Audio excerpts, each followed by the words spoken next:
Migrant labours का जिक्र हुआ, आपने शुरुआत में एक कविता की पंक्ति पढ़ी थी और तय हुआ था कि वो कविता भी सुना देंगे। मैंने वो बहुत ज्यादा पढ़ी नहीं है, इसलिए मुझे थोड़ा पढ़ के पढ़नी पड़ेगी, हालांकि मैं कोई कविताएं बात पढ़ती नहीं हूँ। तो मैं आपको पढ़ के सुना देता हूँ, जी। शायद आपके लोगों को अच्छी नहीं लगेगी। ये मैंने लिखी थी जब मैं वसुंधरा में था, माइग्रेंट लेबर्स जा रहे थे कि रात के 3 शहर की रोशनी से छूटा हुआ टूटा हुआ शहर की। अच्छा, मुझे कलेजे पे हाथ रख के बताओ सौरभ, आप लल्लन टॉप का कोई इंटरव्यू करने गए होते 5 लोगों की टीम पे, हम्म। और कोरोना आ जाता और आप किसी गांव में फंस जाते, आपको वो लोग जाने देते? आपको लोग वो रोटी ना देते? बिल्कुल देते। वो कहते कि साहब ऐसा है पत्रकार जी, जैसी रूखी सूखी है वैसी दे लेंगे, 2 लोग इनके रुक जाओ, 2 लोग इनके रुक जाओ। हम्म। वो सुविधा से कम बिखरे हुए लोग आपको रोक सकते थे, आपने सारी सुविधाएं रख के आपके अंदर वो आत्मविश्वास नहीं था कि उनमें भरोसा पैदा करते कि कोई दिक्कत नहीं, मैं हम्म। तूने मेरी गाड़ी चलाई है बेटा, तूने मेरा फर्श जो है धोया है 3 साल, मैं बैठा हूँ, मैं बिल्कुल। देख लिया। तो तब मुझे बहुत गुस्सा था, मेरे पे जो हो सकता था मैंने किया, प्रधानमंत्री जी के केयर फंड में भी दिए पैसे 5 लाख रुपए, और राशन भी बांटा, सब कुछ करा, पर मैं क्या कर सकता था, पिछली बार की तरह इस बार भी अकेला ही था। तो शहर की रोशनी से छूटा हुआ टूटा हुआ सड़क के रास्ते से गांव जा रहा है गांव।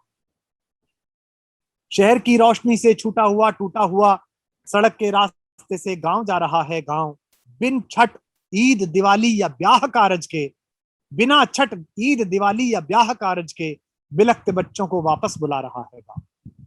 रात के 3 बज रहे हैं और दीवाना में अपने सुख के कवच के मौन की सरशैया पर अनसुनी सिसकियों के बोझ तले रोता हुआ जाने क्यों जागता हूं जबकि दुनिया सोती है।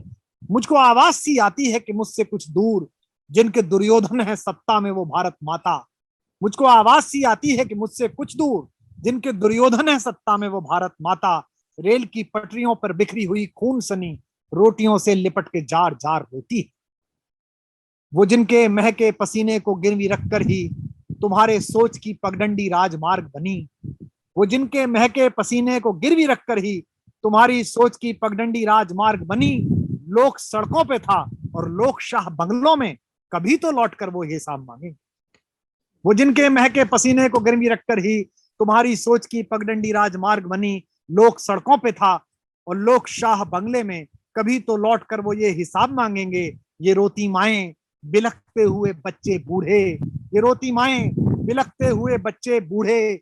बड़ी हवेलियों खुशहाल मोहल्ले वालों, कटे अंगूठों की नीवों पे खड़े हस्तिनापुर, बहती लाशों की लहरों पे खड़े हस्तिनापुर।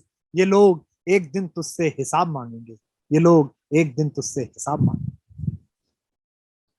हिसाब हिसाब मांगा जाएगा, हिसाब रखा जाएगा, और वो नैतिकता रखी जाएगी जिसके तहत हिसाब मांगा जा सकता है।